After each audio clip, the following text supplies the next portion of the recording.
कैसे हैं आप लोग? आई होप कि बिल्कुल घर जैसे नियत वाले डाल लीजिए। जीवन में छोटी बड़ी समस्याएं तो आती ही रहती है। आज का ये जो वीडियो है आपका ज्योग्राफी का फर्स्ट चैप्टर जो संसाधन है उसका तीसरा वीडियो होने वाला है। आपको पहले ही बोले थे ज्योग्राफी का फर्स्ट चैप्टर में आपको टोटल 5 से 6 चैप्टर है, ठीक है ना? उन सभी को मिला करके एक वीडियो हम ला रहे हैं जिसमें संसाधन का टोटल लगभग लगभग 170 वीडियो होगा। एक 170 ऑब्जेक्टिव क्वेश्चंस होगा, जिसको हम लोगों ने टोटल 3 वीडियो, ये लास्ट वीडियो तीसरा वीडियो होने वाला है और टोटल 3 वीडियो में हम लोग कवर करेंगे, ठीक है ना? जितने भी इंपॉर्टेंट क्वेश्चंस हैं जो आपके संसाधन से एग्जाम में पूछे जाते हैं, एग्जाम में अभी तक पूछे गए हैं, इन सभी क्वेश्चंस को लाए हैं। और आज के इस वीडियो में हम लोग जो शुरू करेंगे वो 100 नंबर क्वेश्चन तक तो पिछला वीडियो में हम लोग कर चुके थे, और आज जो है हम लोग 101 नंबर क्वेश्चन से क्या करेंगे, शुरुआत करेंगे। बिल्कुल बवाल तरीका से, एकदम मजा आएगा। आप बने रहिए मेरे भाई लास्ट तक। जो भी जितने भी क्वेश्चंस दिए आप एक नोट्स में बना लीजिए, उसको याद करते रहिए, ठीक है ना? इससे बाहर आपके एग्जाम में नहीं आने वाला है। चलते हैं हम लोग आगे। 101 नंबर क्वेश्चंस क्या कह रहा है कि भारत में बाघ परियोजना की शुरुआत कब हुआ था? तो देखिए, भारत में बाघ परियोजना की शुरुआत 1973 ईस्वी में, बात समझे कि ना, टाइगर प्रोजेक्ट शुरू हुआ था। टाइगर प्रोजेक्ट, इसका मुख्य उद्देश्य यही था कि भारत में बाघों की संख्या कम हो रहा है, इसीलिए मतलब बाघों को क्या किया जाए, सुरक्षित रखा जाए, ताकि उनकी संख्या और कम नहीं हो, भारत से लुप्त नहीं हो जाए। जैसे चीता भारत से लुप्त हो गया और हमें अफ्रीका के देशों से लाना पड़ा। जैसे देखिए, बाघ परियोजना से अगर पूछे क्वेश्चंस कि बाघों का राज्य किसे कहा जाता है, तो याद रखिएगा मध्य प्रदेश को कहा जाता है, ठीक है ना? सबसे ज्यादा बाघ अगर है कहीं पे तो वो मध्य प्रदेश में। क्लियर? अगला क्वेश्चन क्या करे कि चिपको आंदोलन का कार्यक्रम किसके द्वारा शुरू किया गया था? देखिए, चिपको आंदोलन बेसिकली क्या था, पर्यावरण से संबंधित एक आंदोलन था जिसमें पेड़ों को बचाने के लिए आंदोलन शुरू किया गया था और सुंदरलाल बहुगुणा के द्वारा शुरू किया गया था। उसका मुख्य नेता थे, ठीक है ना, सुंदरलाल बहुगुणा। ये उत्तराखंड के चमोली जिला से शुरू हुआ था, ठीक है ना? धीरे धीरे करके और भी बहुत सारे जिलों में ये फैला ये आंदोलन, ठीक है ना? तो एग्जाम में क्वेश्चंस आता है हमेशा कि चिपको आंदोलन जो था उसका मुख्य नेता कौन थे, तो सुंदरलाल बहुगुणा। अगला क्वेश्चन कह रहा है कि संसार का सबसे कीमती संसाधन कौन है? तो याद रखिएगा, खनिज संसाधन सबसे कीमती हैं। देखिए, संसार का सबसे अगर कीमती संसाधन की बात की जाए तो वन भी इंपॉर्टेंट संसाधन है, क्योंकि अगर मान लीजिए वन नहीं रहेंगे तो फिर ये पूरा का पूरा इकोसिस्टम ही खत्म हो जाएगा, ठीक है ना? तो लेकिन अगर हम कीमती में दो तीन तरह की, अगर जीवन की बात किया जाए तो वन हो जाएगा, इससे ज्यादा इंपॉर्टेंट कोई नहीं है, ठीक है ना? खनिज भी हालांकि हमारे लिए इंपॉर्टेंट है, ठीक है ना? तो अभी के पीरियड में अगर दोनों में देखा जाए तो सबसे ज्यादा इंपॉर्टेंट हमको वन संसाधन, कीमती संसाधन कौन लगता है, तो वन संसाधन हो जाएगा। क्लियर? अगला क्वेश्चन कर रहा है भारत में लगभग कितने खनिज पाए जाते हैं? तो देखिए, आपके बीटीबीसी बुक के हिसाब से अगर देखा जाए तो 100, लगभग 100 से अधिक होते हैं। बात समझे कि नहीं? तो यानी आप आंसर क्या मारेंगे, 100। अगला क्वेश्चन, इनमें से कौन लौह युक्त खनिज का उदाहरण है? लौह युक्त खनिज का उदाहरण जिसमें लोहा का मात्रा पाया जाता है, तो याद रखिए जहां लोहा का मात्रा पाया जाएगा वो मैग्नीज है। मैग्नीज, मैंगनीज हो जाएगा। क्लियर? अब देखिए, अब कह रहा है क्या कि निम्नलिखित में कौन अधात्विक खनिज का उदाहरण है? अधात्विक जिसमें धातु का मात्रा नहीं है, तो याद रखिए सोना में धातु ही है, टीन है, ये है, ग्रेफाइट भी है। अवरक हो जाएगा क्या, धातु में, इसमें धात्विक खनिज ये नहीं है। अगला क्वेश्चन कर रहा है क्या निम्नलिखित में से कौन अधात्विक खनिज के उदाहरण है? बड़ा सिंपल है, अधात्विक खनिज जिसमें धातु का मात्रा नहीं हो, तो क्या हो जाएगा, लोहा है, मैंगनीज है, बॉक्साइट है। बॉक्साइट, लो लो लो लो लो लो लो लो, कौन अधात्विक खनिज के उदाहरण है? अधात्विक, जो धातु नहीं है अगर बात की जाए तो यहाँ पर तो लोहा भी है, मैग्नीज भी है, बॉक्साइट धातु ही होगा जो एल्युमिनियम का बेसिकली होता है। तो ग्रेफाइट यहाँ पर देखने को मिल रहा है, ये अधात्विक खनिज का उदाहरण है। बात समझे कि नहीं? यहाँ पर क्या हो जाएगा, अधात्विक खनिज। पिछला क्वेश्चन क्या कह रहा था, क्योंकि इसमें भी तो ग्रेफाइट आ रहा है। निम्न से कौन अधात्विक खनिज का उदाहरण है? तो अभ्रक और ग्रेफाइट। अभ्रक और ग्रेफाइट की अगर मेरे भाई बात किया जाए तो इनमें से सबसे इंपॉर्टेंट और सबसे जो ज़्यादा लग रहा है हमको वो है भाई साहब आपको अभ्रक और ग्रेफाइट। अभ्रक तो माइका, माइका में आपको सही है आपका, अभ्रक ही होगा, ठीक है ना? यहाँ पर जबकि ग्रेफाइट अधात्विक खनिज में ग्रेफाइट भी होना चाहिए, क्योंकि ये तो अधातु अधात्विक खनिज का उदाहरण में अगर हम लोग देख ले मेरे भाई, तो एक मिनट रुक जाओ। माइका इज अ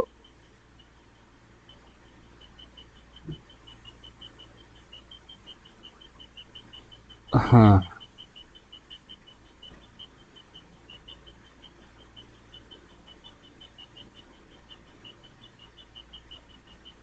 धातु दोनों एक परिसर है, हालांकि धातु नहीं है।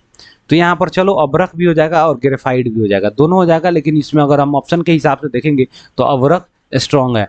लेकिन क्योंकि ग्रेफाइट में धातु का भी कुछ गुण पाया जाता है, बात समझ रही, क्योंकि उसमें से इलेक्ट्रिसिटी चला जाता है, ठीक है ना। और अभी तीनों में से ऑप्शन अगर देखा जाए तो आपका ग्रेफाइट आंसर हो जाएगा। कह रहा है किस प्रकार की चट्टान में खनिजों का जमाव परतों में मिलता है। तो यहाँ पर आप खनिजों का जो जमाव है वो परतों में मिलता है, ठीक है ना।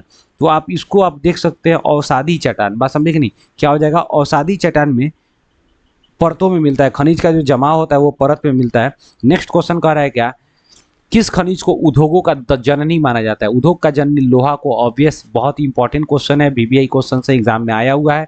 अगला क्वेश्चन करेगा लौह अयस्क किस प्रकार का संसाधन है। तो लौह अयस्क जो होगा आपका अनवीकरणीय संसाधन।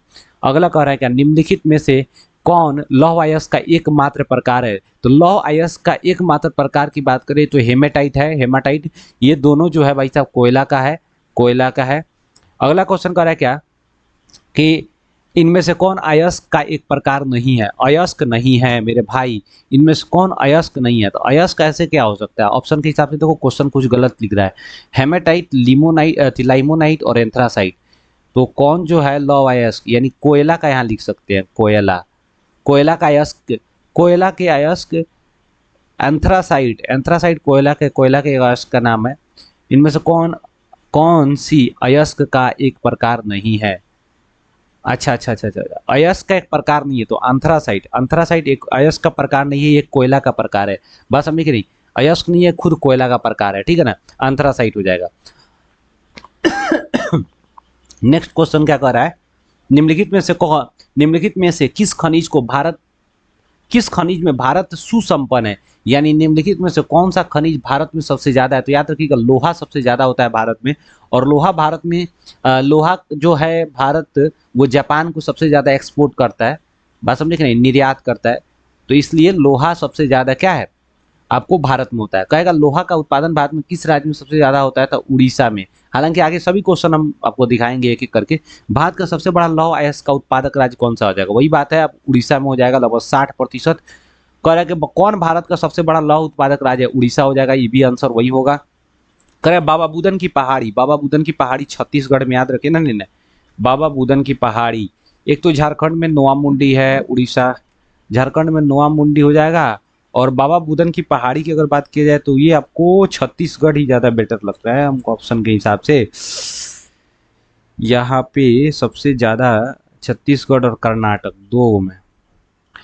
बाबा बुदन, बाबा बुदन की पहाड़ी अगर पूछा जाए तो यहाँ पे ज्यादातर ऑप्शन क्या मारेंगे आप, छत्तीसगढ़ गलत हो जाएगा मेरे भाई, यहाँ पर कर्नाटक हो जाएगा। बाबा बुदन की पहाड़ी क्या हो जाएगा, कर्नाटक, ठीक है ना, ये छत्तीसगढ़ आंसर गलत हो जाएगा। अगला क्वेश्चन क्या हो जाएगा, छत्तीसगढ़ भारत का कितना प्रतिशत लौह का उत्पादन करता है। तो अगर आप राउंड फिगर में देखेंगे तो 16% होता है, लेकिन इसके आसपास में देखिए तो ऑप्शन 20% है। एग्जाम में ये क्वेश्चन पूछा हुआ है तो आप मार दीजिए यहाँ पर, ठीक है ना। अगला क्वेश्चन कर रहा है नौवा मुंडी किस राज्य में है। तो नोआ मुंडी की अगर बात किया जाए तो नोआ मुंडी झारखंड में है। नोआ मुंडी किस राज्य में, झारखंड में है, लोहा के लिए उत्पादन के लिए बड़ी फेमस है, ठीक है ना। अगला क्वेश्चन कर रहा है भारत का लोहा किस राज्य को नहीं, यहाँ पर क्या हो जाएगा, किस देश को सबसे ज्यादा निर्यात किया जाता है। तो जापान को, किस देश को सबसे ज्यादा निर्यात किया जाता है, जापान को। अगला क्वेश्चन क्या पूछ रहा है, अगला क्वेश्चन पूछ रहा है इनमें से कौन लोहा का निर्यात नहीं करता है। तो मुंबई पोर्ट से लोहा का निर्यात नहीं होता है। अगला क्वेश्चन क्या कर रहा है कि मैग्नीज उत्पादन में भारत का विश्व में तीसरा स्थान है और सबसे आगे उड़ीसा है, ठीक है ना। कह रहा है कि 1 टन इस्पात बनाने में कितना किलोग्राम मैग्नीज का उपयोग किया जाता है, 10 किलोग्राम। अगला क्वेश्चन, मैग्नीज का उपयोग किया जाता है बैटरी में, फोटोग्राफी में, माचिस में, इनमें से सभी हो जाएगा। अगला क्वेश्चन कर रहा है निम्नलिखित में से कौन सा राज्य मैग्नीज का सबसे बड़ा उत्पादक राज्य है। निम्नलिखित में से कौन सा राज्य मैग्नीज का सबसे बड़ा उत्पादक अगर पूछ रहा है तो उड़ीसा हो जाएगा। मैग्नीज का सबसे बड़ा उत्पादक राज्य कौन सा मेरे भाई, उड़ीसा हो जाएगा। नेक्स्ट क्वेश्चन, इनमें से कौन मैग्नीज का महत्वपूर्ण उत्पादक नहीं है। तो यहाँ पर मैग्नीज का सबसे महत्वपूर्ण उत्पादक की बात पूछ रहा है कि नहीं है तो तमिलनाडु हो जाएगा। मैग्नीज का उत्पादक राज्य नहीं है तो तमिलनाडु हो जाएगा। नेक्स्ट क्वेश्चन कर रहा है कि भारत में बॉक्साइट का सबसे बड़ा उत्पादक राज्य कौन है? ये भाई साहब बहुत ही इंपॉर्टेंट क्वेश्चन है, क्योंकि एग्जाम में क्वेश्चन हमेशा पूछता है। तो बॉक्साइट में उड़ीसा सबसे ज्यादा हो जाता है, बॉक्साइट में उड़ीसा हो जाएगा, मैंगनीज में उड़ीसा सबसे ज्यादा हो जाएगा, ठीक है ना। केरल में सबसे अधिक लोहा के उत्पादन में भी उड़ीसा सबसे ज्यादा हो जाएगा। अगला क्वेश्चन कर रहा है पीतल बनाया जाता है तो तांबा, पिताजी, पिताजी, यानी पीतल जो है तांबा और जिंक से बनाया जाता है, तो तांबा और जिंक से, सी नंबर ऑप्शन। नेक्स्ट, देश में तांबे का कुल भंडार कितना है? 125 करोड़ टन। भी क्वेश्चन है, एग्जाम में क्वेश्चन पूछा भी गया है, आने की संभावना भी है। अगला क्वेश्चन कर रहा है झारखंड का घाटशिला किस खनिज के उत्पादन के लिए सबसे ज्यादा फेमस है? तो झारखंड की अगर घाटशिला की बात किया जाए तो वो तांबा के उत्पादन के लिए बड़ी फेमस है। नेक्स्ट क्वेश्चन कर रहा है बिहार झारखंड में देश का कितना प्रतिशत अभ्रक का उत्पादन होता है? तो बिहार और झारखंड दोनों को मिला दिया जाए तो देश के 80% क्या हो जाएगा आपका? अभ्रक का उत्पादन होता है। सीमेंट उद्योग का सबसे प्रमुख कच्चा माल क्या है? तो सीमेंट उद्योग का सबसे प्रमुख कच्चा माल चूना पत्थर है, ठीक है ना। यानी चूना पत्थर का उपयोग किया जाता है सीमेंट बनाने के लिए। अगला क्वेश्चन, इनमें से कौन सी प्राथमिक ऊर्जा नहीं है? सिंपल बात है, प्राथमिक ऊर्जा उसे हम कहेंगे जिसको हम क्या कर सकते हैं? डायरेक्ट प्राकृतिक संसाधन के रूप में लाए और उसको जला करके उससे ऊर्जा प्राप्त कर ले, ठीक है ना, उसको यूज करके। तो प्राकृतिक गैस लाते हैं डायरेक्ट, उसको कहीं भी डाल करके यूज कर लेते हैं, पेट्रोलियम भी उसको यूज कर लेते हैं, कोयला भी हम डायरेक्ट यूज कर लेते हैं, लेकिन विद्युत को हम क्या डायरेक्ट यूज नहीं कर सकते हैं, उसको एक मशीनरी के द्वारा, इसलिए इसको प्राथमिक ऊर्जा में नहीं रखते। तो आंसर नंबर आपका क्या हो जाएगा? सी नंबर ऑप्शन हो जाएगा।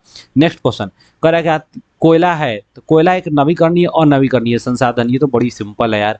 कह रहा है क्या? नेक्स्ट क्वेश्चन क्या कर रहा है क्या कि झारखंड का कोडरमा किस राज्य के लिए फेमस है? तो देखिए झारखंड का कोडरमा सबसे ज्यादा अगर फेमस है भाई साहब तो वो है आपके लोहा के उत्पादन के लिए। सबसे ज्यादा किस झारखंड का कोडरमा जो है किस राज्य के किसके लिए उत्पत्ति है, फेमस है सबसे ज्यादा? तो याद रखिएगा कोयला के लिए, ठीक है। अब आइए नेक्स्ट क्वेश्चन, यहाँ पर क्या हो जाएगा आपको? झारखंड का कोडरमा कर रहा है तो लौह अयस्क के लिए, ठीक है ना। कोयला कर रहे हैं, यहाँ पर लौह अयस्क होगा, ठीक है ना, गलती से बोला गया मेरे भाई। तो यहाँ पर झारखंड का कोडरमा क्या हो जाएगा आपको? लौह अयस्क के लिए सबसे ज्यादा इंपॉर्टेंट है झारखंड का कोडरमा। नेक्स्ट क्वेश्चन क्या कह रहा है, खूब हिसाब से समझने वाला है। यहाँ पर ऊर्जा का गैर परंपरागत स्रोत क्या है? देखिए ऊर्जा का गैर परंपरागत स्रोत अगर कहा जा रहा है तो थोड़ा सा दिमाग में आप रखिए कि गैर परंपरागत आप किसे कहेंगे।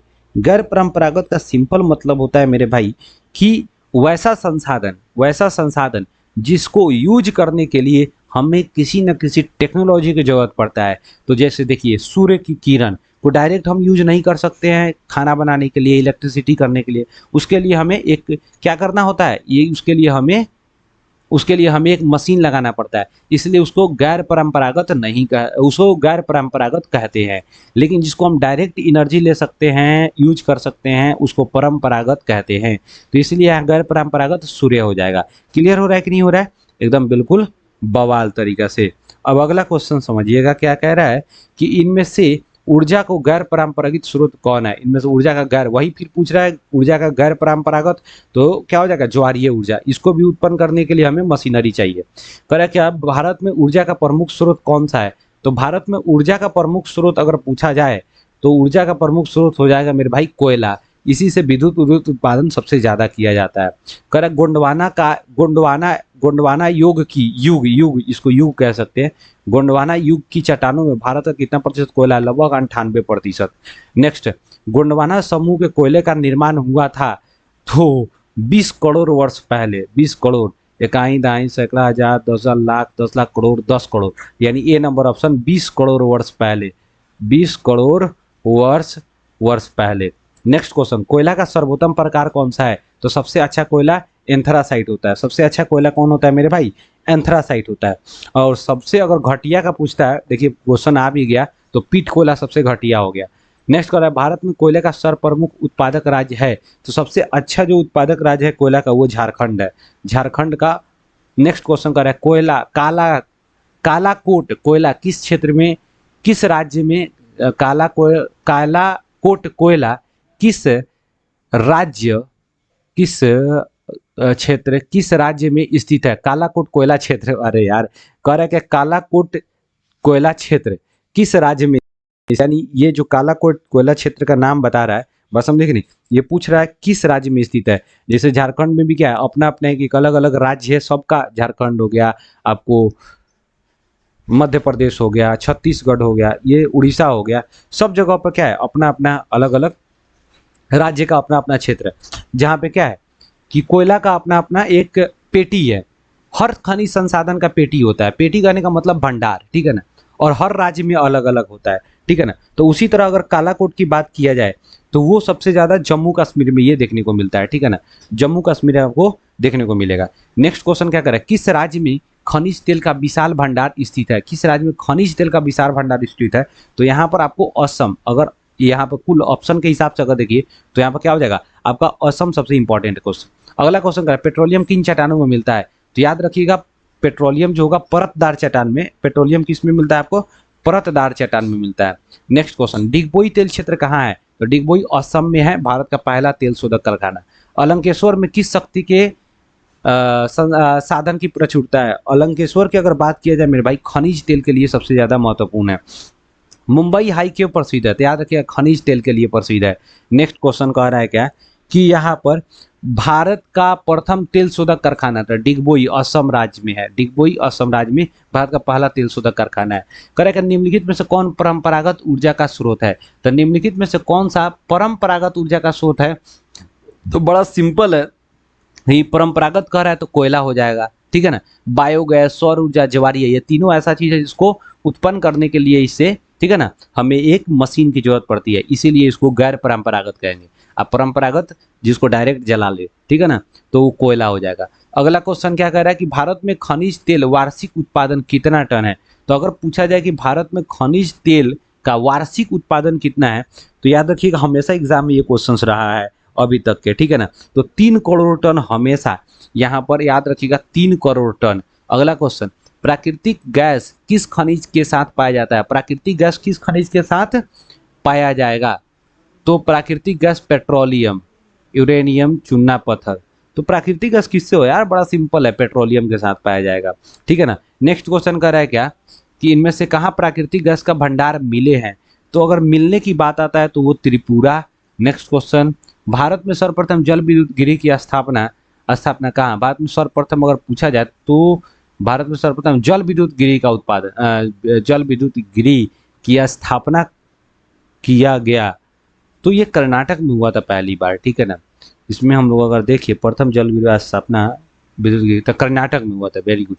करे भाखड़ा नागल परियोजना किस नदी पर है, तो भाखड़ा नागल सतलज नदी पर है, सतलज नदी पर है, ठीक है ना, ये सबसे बड़ा गुरुत्वीय बांध है भारत में, ठीक है ना, सतलज नदी पर है, ठीक है ना, ये पंजाब और हरियाणा वाले बॉर्डर पर बेसिकली है।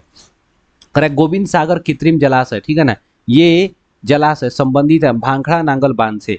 गोविंद सागर किससे संबंधित है, गोविंद सागर ये भाखड़ा नागल होगा, ठीक है ना, भाखड़ा नागल सबसे बड़ा बांध है, इसीलिए इसके सबसे पीछे जो है सबसे बड़ा कृत्रिम झील भी क्या है बना हुआ है। अगला क्वेश्चन कर रहा है क्या, नेक्स्ट क्वेश्चन है यहाँ, निम्नलिखित में से बहुउद्देशीय परियोजना में से कौन सी परियोजना झारखंड राज्य की है, तो झारखंड राज्य की दामोदर घाटी, दामोदर घाटी परियोजना, दामोदर घाटी परियोजना दामोदर नदी पर है, ठीक है ना।